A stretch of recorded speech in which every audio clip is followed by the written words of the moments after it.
तो आज अपन basic circuit x-ray circuit start करते हैं। बेसिक एक्सरे सर्किट में एक्सरे मशीन के सर्किट को देखा जाता है। इसमें देखा जाता है एक्सरे मशीन किस तरह से बनी होती है, इसके कंपोनेंट्स कौन से होते हैं, इसके पार्ट्स कौन से होते हैं, इसमें ये देखा जाता है। तो बेसिक एक्सरे सर्किट अपने स्टार्ट करते हैं। उसमें सबसे पहले अपन देखते हैं ट्रांसफार्मर। एक्सरे मशीन में बहुत सारे सर्किट होते हैं, बहुत सारे तरीके के ट्रांसफार्मर उसमें काम में लिए जाते हैं, जैसे auto transformer, step up transformer, step down transformer वगैरह और तरह के चीज़ें काम में ली जाती है।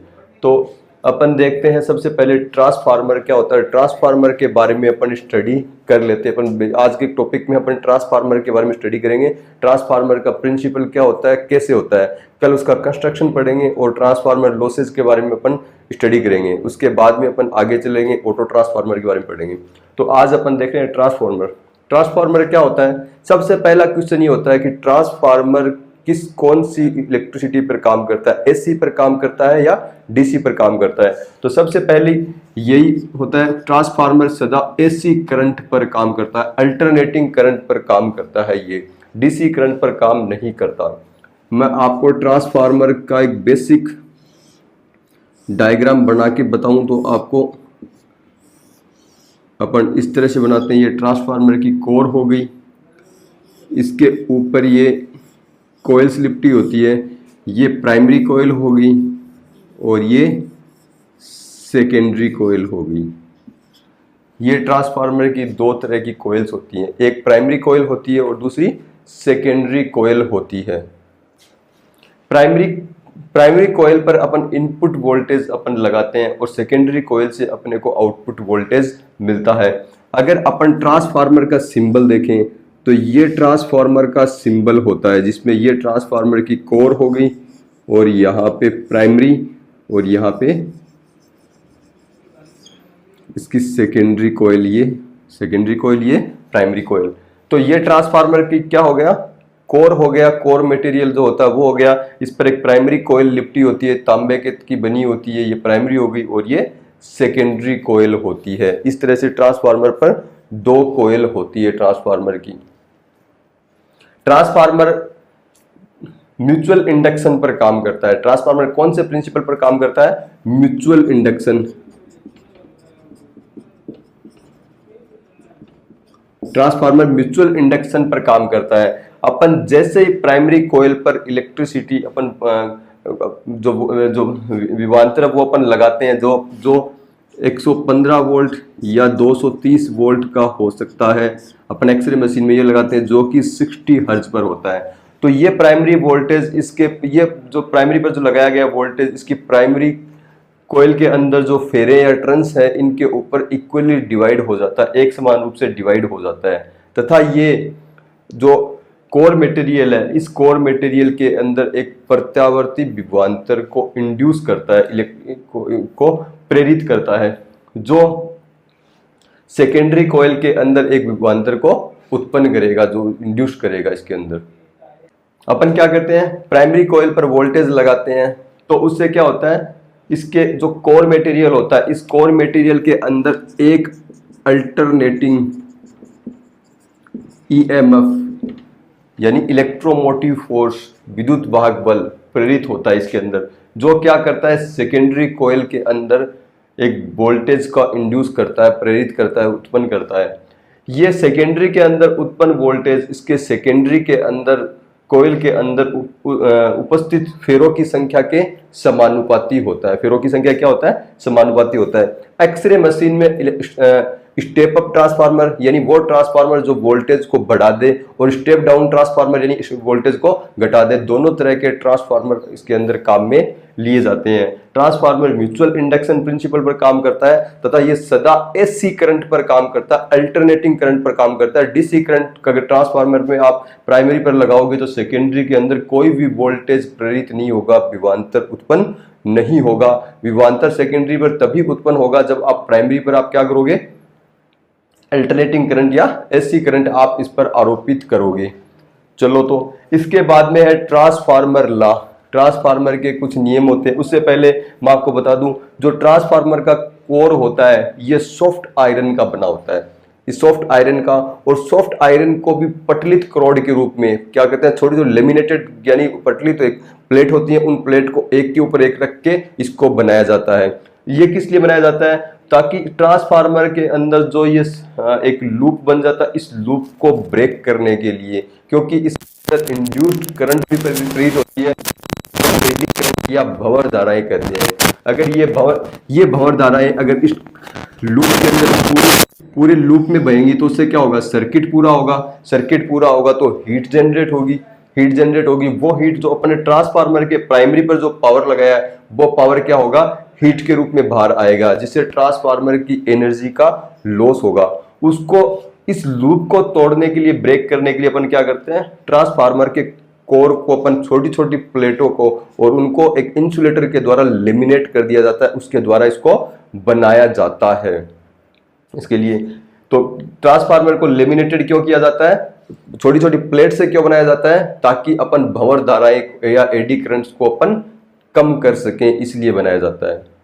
इसके अलावा भंवर धाराओं के बारे में अपन आगे पढ़ेंगे, ट्रांसफार्मर लॉसेस के अंदर डिटेल से पढ़ेंगे। ट्रांसफार्मर कंस्ट्रक्शन में अपन इन पटलित रॉड को किस तरह की होती हैं, ये यू शेप, सी शेप और टी शेप की होती है, इनको हम डिटेल से पढ़ेंगे।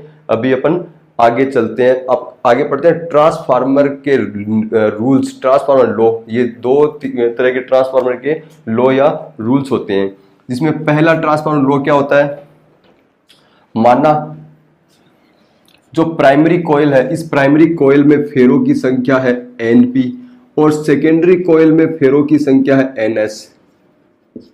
ये है प्राइमरी कॉइल और ये सेकेंडरी कॉइल। प्राइमरी कॉइल के अंदर फेरों की संख्या Np है और सेकेंडरी कॉइल में फेरों की संख्या Ns है। प्राइमरी कॉइल के किनारों पर लगाया गया विभवांतर Vp है और सेकेंडरी कॉइल के सिरों पर उत्पन्न विभवांतर Vs है, तथा प्राइमरी कॉइल में प्रवाहित धारा Ip है और सेकेंडरी कॉइल में प्रवाहित धारा Is है। तो मैंने आपको बताया था कि प्राइमरी सेकेंडरी कॉइल में उत्पन्न विभवांतर उसके फेरों की संख्या के समानुपाती होता है और प्राइमरी कॉइल पर जो विभवांतर अपन लगाते हैं वो उसके फेरों में इक्वली डिवाइड हो जाता है। इसका मतलब प्राइमरी के सिरों पर वोल्टेज डायरेक्टली प्रोपोर्शनल है प्राइमरी के सिरों में नंबर ऑफ टर्न्स, यानी प्राइमरी के सिरों पर, प्राइमरी के अंदर उपस्थित फेरे उसमें प्रवाहित वोल्टेज के, उसके सिरों पर लगाए गए वोल्टेज के समानुपाती होता है। इसी तरह से सेकेंडरी के सिरों पर विभवांतर उसमें फेरों की संख्या के समानुपाती होता है। समीकरण 1 और ये 2 हो गई। अपन समीकरण 1 में समीकरण 2 का भाग देंगे तो Vp upon Vs is equal to क्या हो गया रे, Np अपॉन Ns। ये ट्रांसफार्मर का पहला रूल होता है। ये क्या होता है, ट्रांसफार्मर का पहला रूल। इसे अपन क्या कहते हैं, ये ट्रांसफार्मर का पहला रूल है। इसमें टर्न रेशियो क्या होता है, उनके सिरों के दोनों कुंडलियों का turn ratio Np upon Ns, उनके सिरों पर, दोनों कुंडलियों के सिरों पर लगाए गए वोल्टेज या उत्पन्न वोल्टेज के समानुपाती होता है। ये ट्रांसफार्मर का टर्न, ये फर्स्ट रूल है। Np upon Ns turn ratio होता है। Np अपॉन Ns क्या होता है, टर्न रेशियो यानी फेरों का अनुपात होता है। इसका दूसरा रूल, ट्रांसफार्मर के, मान लो ट्रांसफार्मर की प्राइमरी पर लगाई गई शक्ति Pp इजिकल टू क्या है, Vp upon Vp into Ip। आपको पता है पावर P इजिकल टू क्या होता है, V into I, voltage into current.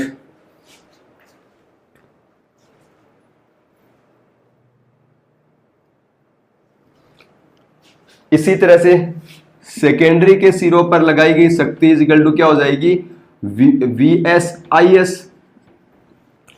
तो प्राइमरी के सिरों पर जो आपने शक्ति लगाई है, एक आइडियल ट्रांसफार्मर में वो पूरी की पूरी शक्ति ऐसे की ऐसे अपने को सेकेंडरी कॉइल के सिरों पर मिल जाएगी। इसलिए प्राइमरी पर लगाई गई शक्ति आपको सेकेंडरी कॉइल पर ऐसे की ऐसी मिलेगी। इसका मतलब प्राइमरी कॉइल के सिरों पर लगाई गई शक्ति या पावर इजिकल टू क्या होगा, सेकेंडरी कॉइल पर मिलने वाली शक्ति या power, Pp is equal to PS। इसकी वैल्यू अपन पुट कर देंगे तो Pp से क्या होगा, Vp/Ip is equal to VS/IS, sorry multiply करना है इसको, VS/IS। ये VS को यहां ले आओ, ये IP को यहां ले जाओ, तो क्या हो जाएगा VP upon VS is equal to IS upon IP। यानी ट्रांसफार्मर कोयल्स के सिरों पर लगाया गया विभवांतर उसमें प्रवाहित होने वाली धारा के व्युत्क्रमानुपाती होता है। VP inversely proportional IP, VS inversely proportional IS। यहाँ पे VP upon VS is equal to क्या होता है NP अपॉन NS, यानी इस दोनों को अपन मैच कर लेंगे तो क्या होगा VP upon VS is equal to NP upon NS is equal to IS upon IP।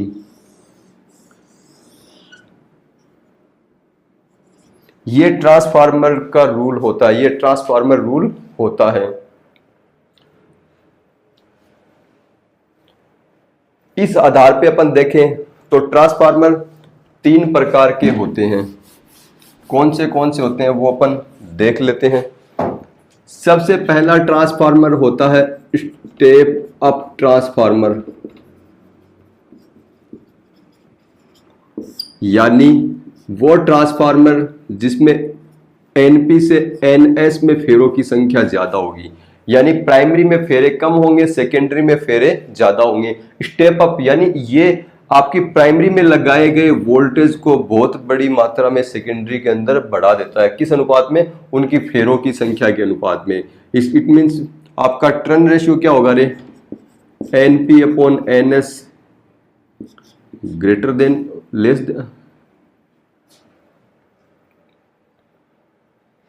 Then 1, 1 से छोटा हो जाएगा NP upon NS turn ratio इसके अंदर आपका।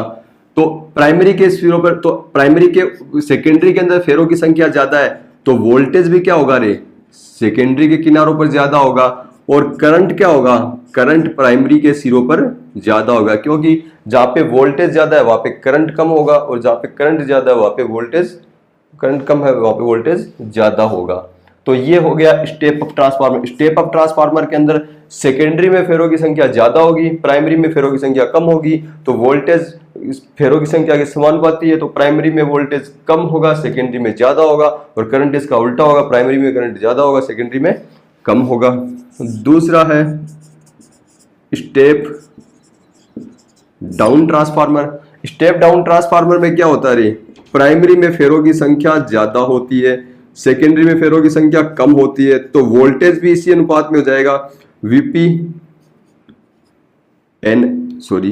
VS, यानी प्राइमरी के अंदर फिर वोल्टेज क्या होगा ज्यादा होगा, सेकेंडरी में वोल्टेज कम हो जाएगा, और करंट क्या हो जाएगा रे सेकेंडरी में करंट ज्यादा होगा। तीसरा ट्रांसफार्मर होता है आइसोलेशन ट्रांसफार्मर। इसमें क्या होता है प्राइमरी में जितने फेरे होते हैं उतने ही सेकेंडरी में, इट मींस वोल्टेज जितना प्राइमरी में होता है उतना ही सेकेंडरी में, तो करंट भी जितना प्राइमरी में होता है उतना ही क्या होगा रे सेकेंडरी के अंदर हो जाएगा। इसको कहते हैं आइसोलेशन ट्रांसफार्मर। इनका उपयोग कहाँ होता है स्टेप अप ट्रांसफार्मर। आपका स्टेप अप ट्रांसफार्मर आपके एक्सरे मशीन में जो हाई टेंशन जो जनरेटर होता है उसमें स्टेप अप ट्रांसफार्मर काम में लिया जाता है। आपको पता है एक्सरे मशीन में अपन 150 kV यानी 1,50,000 वोल्ट तक अपन अप्लाई करते हैं, और जबकि एक्सरे मशीन में अपन अप्लाई कितना करते हैं 115 वोल्ट से 230 वोल्ट तक अपन इसकी प्राइमरी पर अप्लाई करते हैं। तो इतना वोल्टेज ट्रांसफार्मर कैसे चेंज करता है, क्योंकि यहाँ पे टर्न रेशियो बहुत ज्यादा होता है। मान लो यहाँ पे 230 वोल्ट अप्लाई किया और 230 ही फेरे प्राइमरी में, और सेकेंडरी में 2,30,000 है, यानी एक फेरों के पीछे यहाँ पे कितने फेरे हैं 1,000, तो एक वोल्टेज को कितना बढ़ा देगा 1,000, यानी ये 230 वोल्ट को 2,30,000 वोल्ट में चेंज कर देगा।